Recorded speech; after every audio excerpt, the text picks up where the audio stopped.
Hello, folks. Welcome to Sticky Wicket. The great Indian summer is here. This is why cricket is played all around the year. Cricket is money. Everything is business. Money is in India. Everybody comes to India for the Indian Premier League. Jai Shah Zindabad.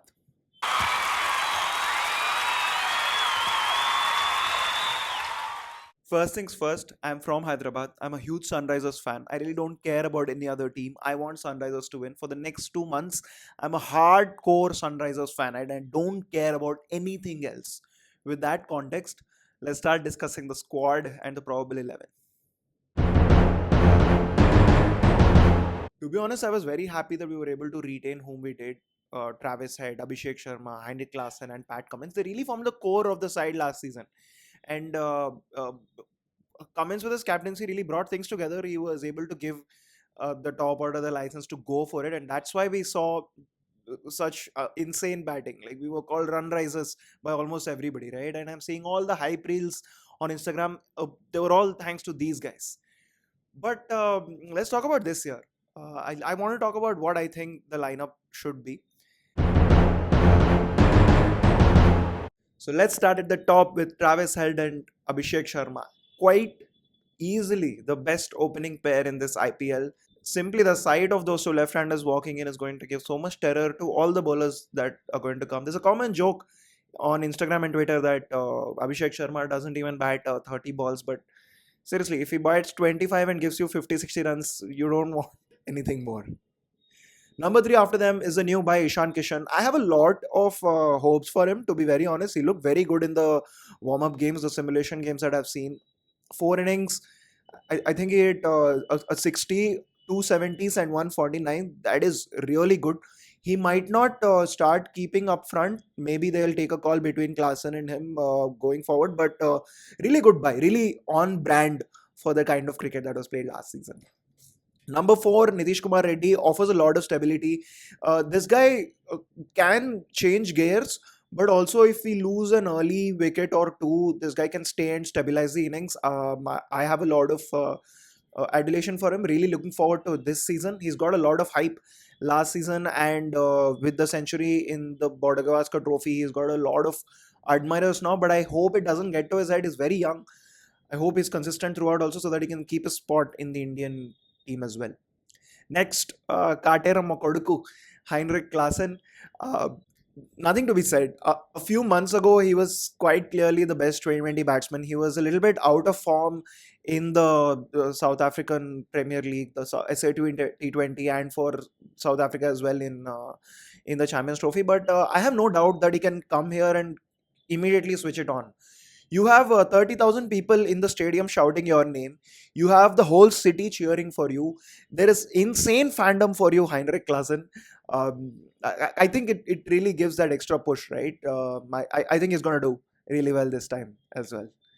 Number six for me is Abhinav Manohar, the first of the finishers towards the end. I expect he's done quite well for Gujarat Titans whenever he got the chance, but also in the domestic circuits, he's quite popular. He had a really good Syed Mushtaq Ali trophy this season as well, and even before that, he has a good record going into the tournament, and he will slot in perfectly immediately after Heinrich Klaassen, and I think Klaassen could go a step above if the wicket falls.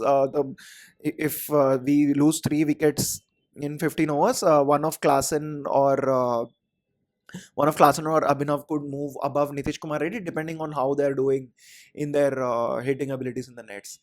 After that is a newcomer. I know we have Atharva Taide and Sachin Baby who have played IPL before, but I'm expecting Aniket Verma to take that spot.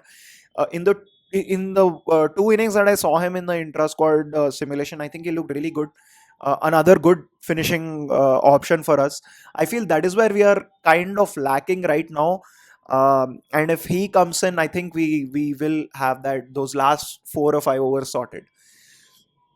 Now, after Aniket Verma is what is a little bit tricky. This guy can come above Aniket as well, and he's a good option for the impact players slot too. I think Kamendu Mendes, he's not a mystery spinner, but he offers a lot to the table, right? He's a very good batsman, meaning he did well in the ODIs and Test matches. He bats at 60 average in Test matches.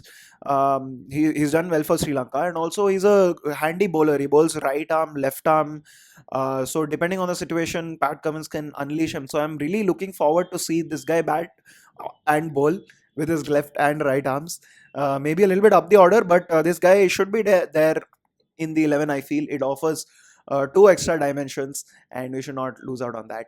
For the next three slots, we have Pat Cummins, Harshal Patel, and Mohammad Shami.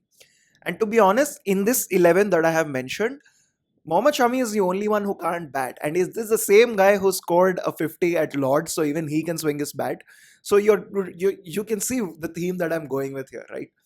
Everybody can bat in this 11. And we have, I think, Rahul Chahar. We can have Rahul Chahar as the impact player. And with this 12, I think this is the strongest 12 possible for us. In case we want to add one more bowler to the mix, we could probably swap out Kamindu Mendes for Adam Zampa. Zampa in the past has done well in Uppal in the home stadium, so he might come in as a good leg spin option along with Rahul Chahar, who's already there, who can be used as an impact player. Another thing missing in this lineup is left arm fast bowler.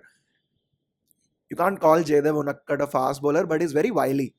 I think Harshal Patel and Jaydev Unadkat, these guys are their cricketing IQ is high.